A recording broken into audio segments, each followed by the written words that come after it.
49. Muy buenos días, ministra Magali Silva, gracias por estar con nosotros. ¿Cuáles han sido, en líneas generales, las conclusiones de esta 11ª reunión? Lo que se ha publicitado es, en fin, el planteamiento chileno de abrir la Alianza del Pacífico, a partir de lo cual han surgido efectivamente conversaciones señalamientos diciendo que cuán conveniente es esto. En realidad lo que se necesita primero es una radiografía de cuánto ha crecido la Alianza del Pacífico y sus perspectivas. En este momento hablamos de 1.200 millones de dólares en el comercio total de bienes y servicios de la Alianza del Pacífico. Es una cifra todavía más bien pequeña. Y la otra cosa es que las experiencias de América Latina nos van diciendo que la consecución de grupos que desde el punto de vista político puede ser muy interesante, de grandes conglomerados, desde el punto de vista práctico a veces no funciona.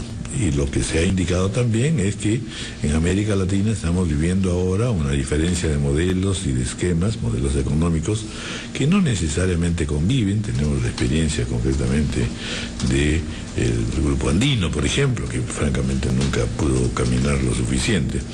De modo que, con respecto a ese aspecto concretamente, ¿cómo es que se está trabajando o visualizando el crecimiento de la Alianza del Pacífico, la incorporación de otros países, pero sobre la base no de declaraciones, cuanto de una aproximación realista, que en el caso hasta ahora de esta Alianza del Pacífico tiene la ventaja de que son países que tienen similitud en sus programas, aunque Chile está tratando ahora de tener otra programación. Por eso es que quizá le interesa esta apertura o este crecimiento de la Alianza del Pacífico. Muy buenos días, Raúl. Gracias por la invitación, Pati, Ricardo. Bienvenida. Un placer, como siempre, estar aquí esta mañana en RPP para comentarles un poco los alcances, los avances que hemos logrado en la Alianza del Pacífico. Como ustedes saben, la Alianza del Pacífico siempre tuvo un enfoque pragmático desde el momento en el que se unieron 4 presidentes en el año 2011 para, sobre la base de los 4 pilares, que es decir, lograr la total libertad, el total libre movimiento de bienes, servicios, capitales y personas. Y bajo estos 4 pilares se han formado ya 17 grupos técnicos con tareas específicas en las cuales vamos avanzando. Por ejemplo, en el primer caso, el grupo de bienes, estamos trabajando en una lista específica. Recordemos que la Alianza del Pacífico ha ya de frente entrado con la liberalización del 92.1% del total de los productos comercializados entre los 4 países. Entonces, entre los 4 países estamos ya armando la lista de estos productos agropecuarios que va a servir para impulsar, para lograr mayor acceso a mercados a los productos peruanos, que es como los agropecuarios, el espárrago, las mandarinas, el mequillo, etcétera, etcétera.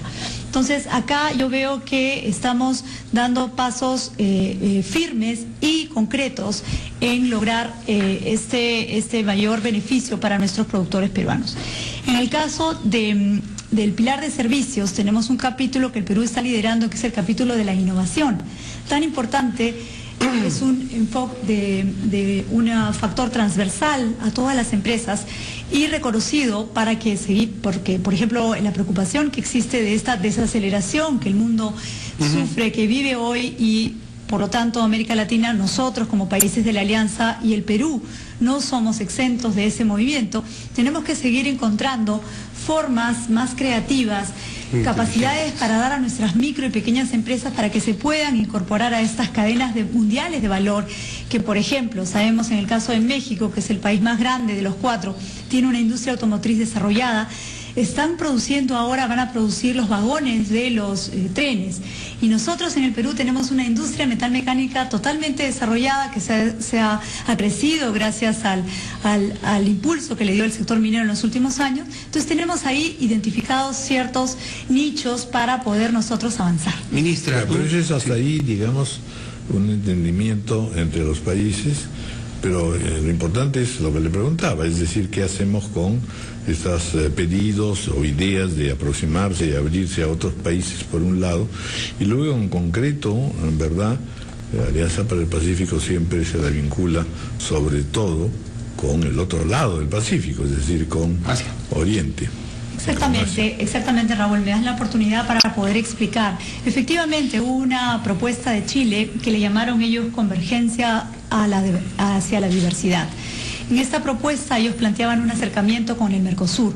Pero nosotros hemos conversado, los 4 países hemos conversado, Chile ha entendido. En primer lugar, existen requisitos primordiales de la alianza, que es no son miembros de la alianza los bloques económicos, sino son solamente los estados. Los estados se comprometen a ser estados observadores cuando cumplen los requisitos. El primer requisito básico que les había comentado es la liberalización absoluta de los 4 pilares que ya hemos mencionado. Entonces, una vez que los países o los estados observadores se allanan, se comprometen a cumplir estos lineamientos, entonces se convierten en estados observadores. Entonces, el acuerdo de esta reunión, de la reunión de ministros de Comercio Exterior y de cancilleres, fue precisamente el hecho de de hacer una reunión informativa. Es decir, vamos a comunicar a los países de América Latina y aquellos dos... Existe la posibilidad de sumarse, digamos. De escuchar primero, es una reunión informativa. ¿Cuáles son estos lineamientos? ¿Cuáles son los principios generales sobre los cuales se basa la alianza? Porque así parece que ha funcionado bien al principio, por una asociación casi, digamos, natural de países con ideas de cómo manejar sus economías y los otros procesos que acompañan ya a la economía, pues de manera natural se han ido juntando y ha ido funcionando. Ahora, ministra, un optimista diría, está funcionando. Seamos ambiciosos, invitemos a mucha más gente, pero un cauto, un pesimista, dirían otros, más bien señalaría lo contrario, ¿no? Que mucho abarca, poco aprieta. Vas a malograr lo que te está funcionando bien porque lo está manejando precisamente de una manera muy precisa, contenida, nada más. Efectivamente, yo hago el ejemplo como en una familia, ¿no? Cuando 2 personas adultas deciden formar un hogar, primero tiene que consolidarse esa pareja y luego ya vendrán los niños. Y entonces hay que hacerlo paso a paso. En el caso de la Alianza del Pacífico, nosotros somos estos 4 países los que gobernamos la alianza, los que nos proponemos metas y resultados. Pero también aceptamos, y hemos aceptado, como les comentaba, hasta el día de hoy tenemos 32 observadores. De esos 32 observadores, 9 han avanzado o han dado un paso adelante. ¿Cuál es ese paso adelante? Es decir, yo vengo a la alianza, como por ejemplo en el caso de España, que ustedes nos acabamos de comunicar con el país de España hace un momento. España ofrece avanzar en la educación, tener programas conjuntos de España con los países de la Alianza del Pacífico para avanzar en programas, por ejemplo, de ciencia y tecnología, de investigación, de transferencia tecnológica. Entonces, vemos que cada uno de los países de estos 32, 9, como les decía, han hecho propuestas muy concretas.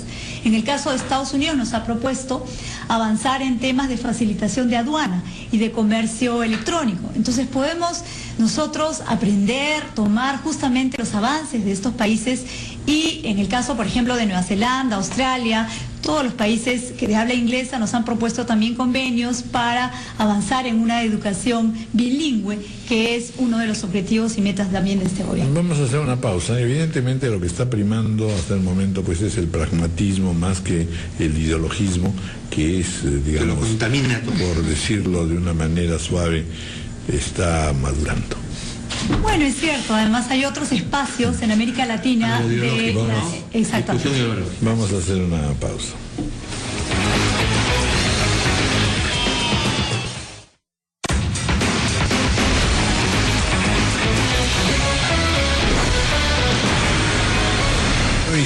Continuamos conversando con la ministra de Turismo y Comercio Exterior, Magali Silva.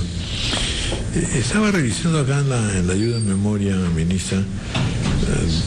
Usted ya ha hecho referencia a una cifra general, digamos, de lo que significa la Alianza del Pacífico.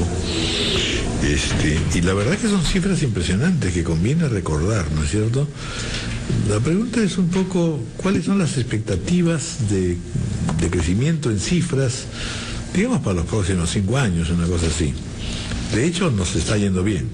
De hecho, hay una gran apertura y hay un gran interés en el mundo. Pero ¿qué representamos en el conjunto de América Latina?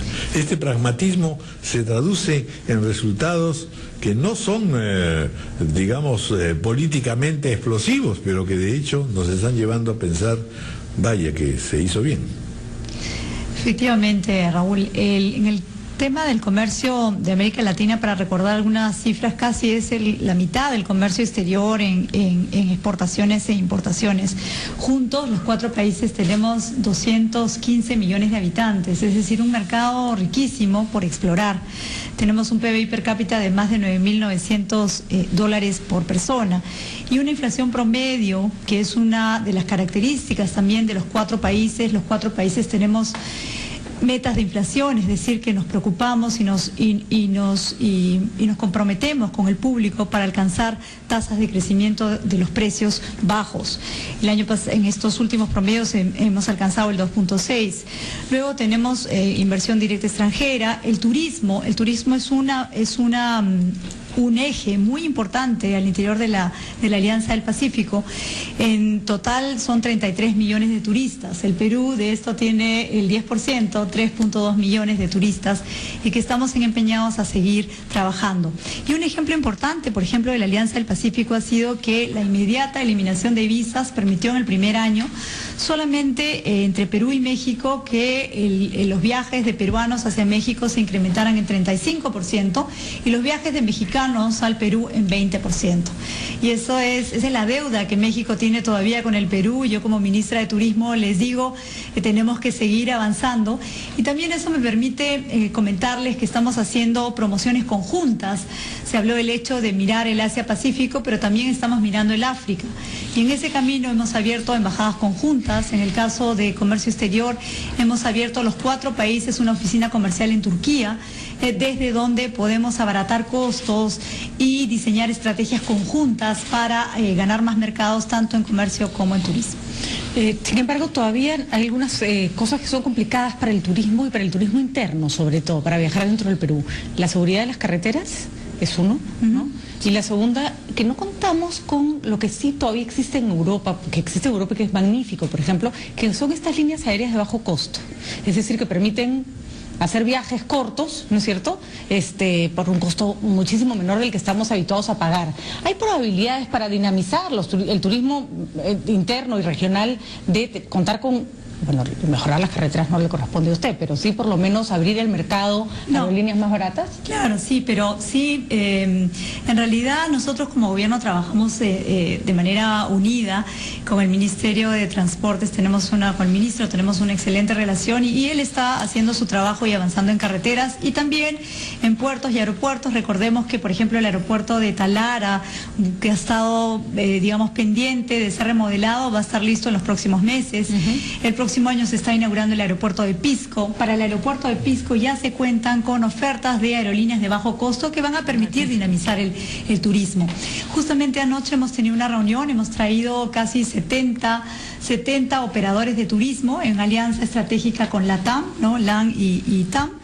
Y me comentaban, mira, 90% de los asistentes a estos viajes de familiarización es gente que ha venido de Australia, Nueva Zelanda, incluso mexicanos y brasileños, que era la primera vez que venían al Perú. Entonces, este viaje de familiarización los estamos llevando a partir de... Ya salieron a Puno un grupo y a otros los hemos llevado a Tingo María. Entonces, esta experiencia de conocer, de estar, que sus ojos vean esta biodiversidad que tiene el Perú, de que prueben la maravillosa comida peruana, de que sientan el cariño de los peruanos, esto nos hace a nosotros hacer conocer nuestro país y avanzar en estas propuestas de turismo que tú nos estás... Es una gestión anterior a la suya y en el mismo sentido que plantea Patricia, se puso los ojos en el mercado asiático, que es inmenso, ¿no? En China, en Corea, había una aerolínea coreana de nivel mundial que se supone estaba muy próxima a llegar. ¿Qué ha pasado con el mercado asiático, inmenso? Claro, finalmente el tema de la aerolínea coreana no prosperó, ellos llegan hasta Brasil y estamos buscando distintas conexiones, pero además también recordemos que en este momento nosotros estamos en construcción de infraestructura que no tiene tanta capacidad, ¿no? El Jorge Chávez está en un proceso de expansión. Entonces, y regresando al tema del mercado asiático, efectivamente ha dado muy buenos resultados el mercado coreano, el mercado chino. También aprovecho la oportunidad para comentarles que en julio nosotros tenemos una Expo Perú en China y hay gran expectativa porque los viajeros chinos están con ganas de conocer el Perú y vamos a hacer bastante promoción de los atractivos turísticos que ofrece nuestro país. Una última cuestión que ya no tiene que ver con la Alianza del Pacífico, pero que se ha ido anunciando. ¿Cuánto va a afectar el Mundial de Fútbol al turismo local? Ya, esa es una muy buena pregunta. Nosotros habíamos estado investigando los mundiales anteriores. Hemos visto, por ejemplo, que en el último, en el de Sudáfrica, del 2010, solamente el 5% de aquellos que fueron al Mundial de Sudáfrica tuvieron tiempo y dinero para aprovechar y hacer un viaje no solamente en el interior de Sudáfrica, sino también en el continente africano. Entonces, esta cifra ya había sido contabilizada. He estado conversando con algunos operadores de turismo y me dicen, algunos han tenido en estos meses muy buenas ventas, otros no les ha ido tan bien, en cambio, pero todos coinciden en que se van a recuperar en el segundo semestre. Sí. ¿Y peruanos que están viajando, hay algunas cifras, no? ¿Algún estimado? ¿Cuántos peruanos al mundial irán al mundial? No la tengo en este momento conmigo, prometo averiguar. Un poco, así es. Bueno, se irá viendo conforme las partidas al Brasil. Aquí sentados no podremos ir. Que nos inviten, hay invitados. Algunos suertudos se van, nosotros no. Pero bueno, tenemos, gracias a Dios, la magia de la televisión y con el HD que nos va a permitir vivir los partidos con si no charteamos un vuelo, ministro. No, y por supuesto, que además si usted lo agarra un gran partido en su carro, RPP siempre es la mejor opción. Somos la radio oficial del Mundial, ministro. Nadie tiene que ir a Brasil. Muy bien, solo tienen que prender RPP y ya está. Muchas gracias por haber estado con nosotros. ¿Qué le parece la chamba de ministra? Me parece fascinante. Me parece una oportunidad inigualable para poder servir. Y cuando yo voy a los rincones de nuestro país y cuando yo veo las micro y las pequeñas empresas que pueden lanzar su primer contenedor, la verdad es que me emociona muchísimo y me compromete más y me obliga a seguir buscando nuevas oportunidades para ellos. Ahí en Sierra Exportadora hay cosas bien interesantes, ¿verdad? O sea, la exportación, sobre todo de pequeña y mediana empresa, es clave. Bueno, pues muchas gracias. Al contrario, gracias a ustedes. 9:14 de la mañana, vamos a hacer una pausa.